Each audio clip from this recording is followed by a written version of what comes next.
guys? Welcome back. It is your favorite Gimp with a Limp, and I'm here with the giveaway for Slitherine Games' 25th year anniversary.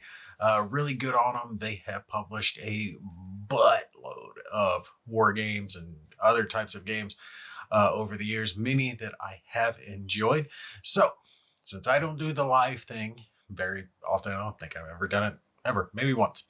Anyway, since all my videos are pre-recorded, I'm not on Twitch doing the giveaways there, so I'm doing the giveaways that I have for you guys here. So throughout the course of this video, you're going to see codes popping up. You're not going to know what game it's to, because I don't know what game it's to. None of us do. They gave out a bunch of these codes to a whole bunch of content creators as giveaways for everyone. So that's what I am doing here. It's going to be a first come, first serve type basis. When the code comes up, first one who claims it and can actually put it in Steam and claim it as yours, great, good for you. Try to be decent to your fellow man. I can't regulate it more than this. So if you get one, leave the others for other people. That way everyone has a chance to try to win a little something. Like I said, I don't know what you're getting. Could be Broken Arrow, could be Flashpoint campaigns, could be Space Marines, it could be Starship Troopers, it could be War in the East, it could be anything. All right, any of their games, their entire selection, these codes are just randomly drawn from it. So you might get lucky and get something you really, really want, or you might get something you never thought about trying before. Either way, good luck for everybody and enjoy the games. So while the codes are going across, I'm going to talk about a few of the games that I have thoroughly enjoyed from Slitherine Games. They've put out a lot. It's hard to narrow it down. But when it comes to hex and counter based, I definitely want to make sure and mention Flashpoint campaigns, Southern Storm. That one is just phenomenal. It really is approaching the level of simulation when you're talking about your hex encounter war game. That one is definitely for the more hardcore war gamer, someone who's going to play that just gritty, numbers-based, crunchy type of gameplay. The really cool thing about that game is that it's broken down into these segments of time. So in a lot of games of that ilk, hexes and counters, you'll move, the enemy moves, that's it. There's phases and you move and attack, and then it's the enemy's turn.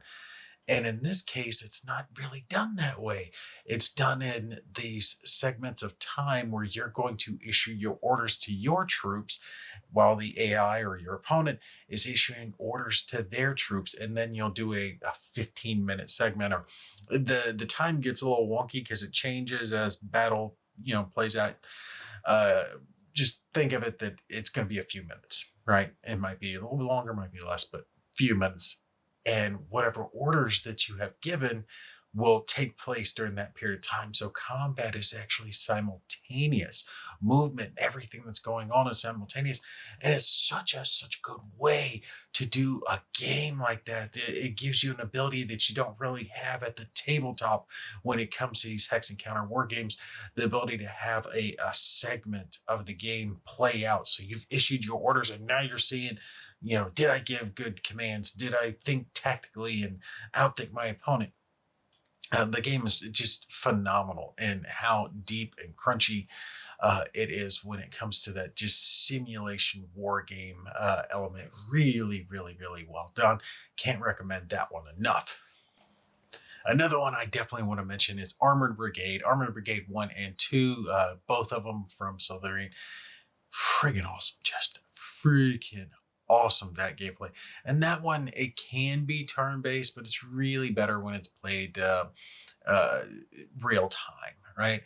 And that one almost has a Supreme Commander feel to it because you're looking at your units as more of like symbols. Now that you can zoom in and you can actually get a better view of your units. It's a war game though, so we're not talking about really good graphics. It's not Broken Arrow. It's not to that level, but it does have a little bit of a similar feel to it, but it's really, really, really well done. And especially in that game, your units do not react instantly. Now you can change that in the settings if you want a easier gameplay, but your units have a delay, right? And that simulates the fact that the chain of command is not instantaneous in real life. When orders come from on high and they filter down through the chain of command down to your units actually in the field, it takes a little bit of time. So when you're issuing those orders for tanks to move and do whatever, or your troops to take this building, they're not going to start it right away. There's going to be a minute or two before they do that. And sometimes that can drive you crazy in the game because you're like, no, run, yeah, fire, do it now. But you have to think ahead of where your enemy's going to be, where their fire is coming from, and give yourself that time to cut them off or flank them or, whatever the case. One of my favorite games, I put it up, I recorded it, showed you guys. I was playing it and I was able to flank. The enemy was just crushing me. The Russians were coming in, my troops were, falling back, blowing out of the city, and they'd almost taken it. But I was able to bring some tanks from the top and come down over a little rise and just start boom, boom, boom, boom, blowing away all their light vehicles because I was able to catch them on the flank. I was just tickled pink. Both games really provide that. Armor Brigade 2 didn't really reinvent the wheel. It just provided more of what was already good. So it really doesn't matter. Get one or two. They're both excellent games. Now, of course, I've got to mention the big boys, should I say, and that is the War in the East, War in the West. Gary Grigsby's games. There is War in the East 2, and there is not a War in the West 2 yet, but there is War in the West, War in the East, War in the East 2. Speaking specifically about War in the East 2, when you're playing a game like that, that's like ultimate level grognard type stuff. That's like playing the Ultimate Admiral version, the Pacific Fleet one, right? The amount of units, counters, hexes, size of the battlefield, the area of operations is just massive.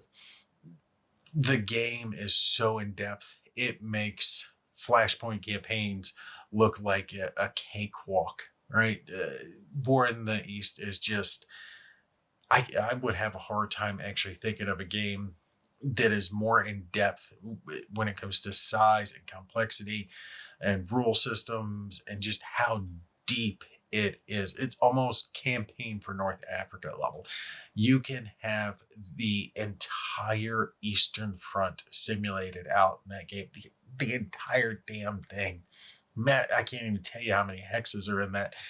And something like that, that's not something you're playing in a night or a week or a month.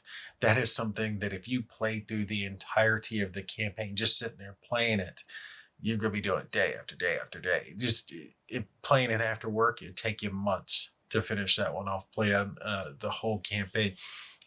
Really, really just top level war game. But that one is not for the faint of heart. That one, I mean, it stumps me. And I've been playing war games for years. So that one, you got to know what you get into. Fairly costly game, and one you definitely want to pick up when there's a Steam sale or Slitherine sale going on. Speaking of which, Steam sale still going on. I think there's like 1 day left in case you're interested in any of these that I'm talking about. Of course, I've got to mention Broken Arrow, their biggest recent release, and Broken Arrow is just phenomenal. I love it. They didn't release strong out of the gate. They released good out of the gate. There were a couple of missteps, some things like saving your game and the like that weren't implemented at launch. They're kind of in this early access phase. And it's not detracting from the gameplay. The gameplay is actually quite good. Graphics look really good. I've had some people debating in the comments, like, no, the graphics are better and more known. Yeah, 6 and 1/2 heaven does it. I mean, they're really equally good on both. It's really not one better than the other. But if you've liked Warno, Broken Arrow is really, really one you don't want to miss. It is flat out phenomenal. Some of the most fun in wargaming that I've been having recently. And the only thing that I hate about that game right now is the fact that I can't have friendly AI yet. As soon as they implement that, my wife's not going to see me anymore because I'm just going to be coming up with skirmish map after skirmish map after skirmish map to play on and trying to come up with all these unique builds for my deck. They even came up with new ways to create your forces, your decks for that game. Whereas Warno has, divisions like, okay, you've got the third armor, right? And you can pick from their units. Whereas here in Broken Arrow, you're picking whether you want like Marines or armor or air, or, they got like, it's 5 or 6 different categories. But depending on which 2 of those you pick, will determine what units you can have and the numbers of those units. So maybe you want to go like infantry and armor heavy, or maybe you want to be bringing a whole lot of air force to it. So you lean towards like recon and air, a little bit of infantry just to try to hold objectives. And I think that's really going to lend them well to multiplayer, because it gives that variety, different way of building your decks, and it allows people to kind of play off with each other. You can have someone who's really focused on the air side of things to provide that air cover, to provide UAVs for reconnaissance, and you've got someone else who's just putting all the points into the tanks and the armor so they can get in there and just do the heavy fighting that needs to be done. And you get guys working together, you can really come up with some outstanding stuff there. And the campaign, I'm having a blast playing through. I've got a bunch of videos that already recorded. It's just taking me a little while to get them edited and uploaded, but I am going to have those up as soon as I can. I do all my own recording, recording, sound work, lighting, and editing and all that stuff. It's a one-man operation, so I can't be as fast as some of the other guys who outsource some of those things. But I will have some more Broken Arrow up as soon as I can.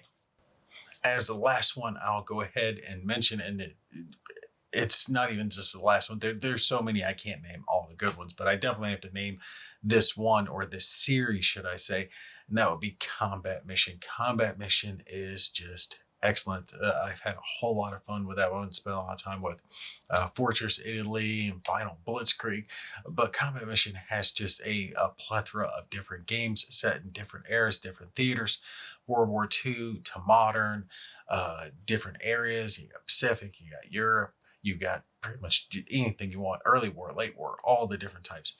The good and the bad thing when it comes to Combat Mission is that all the games use the same engine, right?